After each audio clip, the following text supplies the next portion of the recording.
With the onset of the festive season, India is set to see its biggest and largest ever IPO, that of Hyundai India. But does it make a case for you to replace your Maruti Suzuki stock in your portfolio with that of Hyundai? We bring you the key details of the IPO, a head-to-head comparison with Maruti, and how, despite lower sales than Maruti, it has higher margins, and does the valuation make a case for you to add Hyundai in your portfolio? Hyundai India is looking to raise roughly 27,870 odd crores through an IPO, which will be the largest ever in India. This will be bigger than the LIC IPO, which raised roughly about 21,000 odd crores from the markets back in 2022.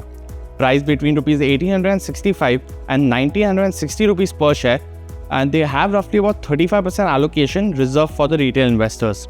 Now, the company sold about 7.7 lakh cars between April of 23 and March of 2024, or essentially FY24, which was an 8% growth from the previous fiscal year. On revenues, for first quarter of FY25, the company reported roughly 17,300 odd crores in revenue and almost 70,000 crores of revenue in FY24.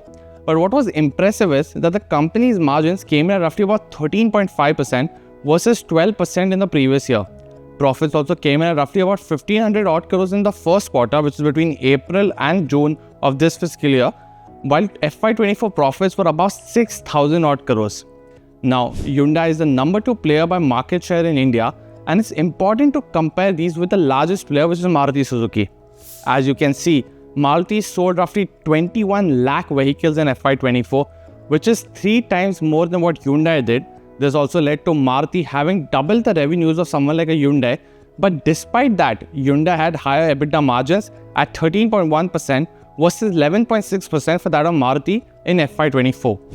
One distinction though is that Maruti having higher profits than Hyundai, and that's led to because of 3 key reasons. Maruti has lower depreciation as well as lower taxes compared to Hyundai, while having a higher other income portion as well. Now, how does the valuation look for Hyundai when compared to Maruti Suzuki? Hyundai's return on equity came in at roughly about 12.3%, which was lower versus the 22% reported for the first 9 months till the end of December, but was largely affected due to a huge 15,000 crore dividend it paid to its parent Hyundai Motors in Korea. But let's look at the major valuation ratios now. Hyundai's EV to EBITDA is much lower than that of Maruti, while ratios such as market cap to revenue as well as market cap to profitability is also lower, working in favor of someone like a Hyundai.